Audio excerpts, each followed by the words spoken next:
Hey guys, in this session we are going to see Creo 7.0 initial basic settings and options available in the software. So after starting the software, before starting new project, we have to select the working directory we have already discussed.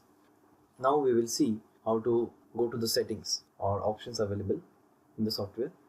We can click on the file option and we can go to the option.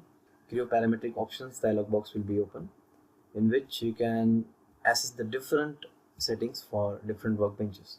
So all these options will be available here, and also you can export the configurations. Now in the environment we can see these are different options available here. Okay, we can access this. If you want to change something, and you can access this from here, and you can change that. Basically in the system appearance you can see default theme is set. If you want to set to light or dark theme, you can change, or in interface you can also change the type. In the model display, so by default in the 3D modeling, the model will be shown in isometric view. If you want to set trimetric as a default view, you can set that, or you can set the user defined view. So I will keep the isometric view. So these are some checkboxes available here, so I will keep them activated. So it will show this orientation center, it will show the datums, the planes which are available in the part modeling, it will be shown, and I will keep this. So in entity display you can see the geometry display settings. Default geometry display is shading. If you want to change that to wireframe, hidden, you can change that. Also these options will be available in the workbench itself, we can change there, but these settings will be act as a default. These are some checkboxes available here.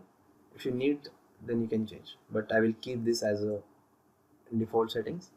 And in Sketcher we can see here object display settings are show vertices, show constraints, show dimensions. All this should be checked. Okay, while drawing we can see the vertices, we can see the constraints. If this option is not checked, then the constraint, dimension and vertices will be not shown. Also these constraints you can see while creating the sketches, the software will automatically assume if they are checked here. Vertical, horizontal, parallel, all these constraints will be automatically assumed. So number of decimal places after dimension, after the dimension, the 2 decimal places will be shown. Now here in the dimension behavior, while dragging the section, you can see both checkboxes are selected. Lock user defined dimension means dimension which we have changed, they will be locked. We will discuss that while creating the sketches. So all these options we can access from the Creo Parametric options. After changing, you can click on OK button. Now the settings will be applied to the model. Thank you.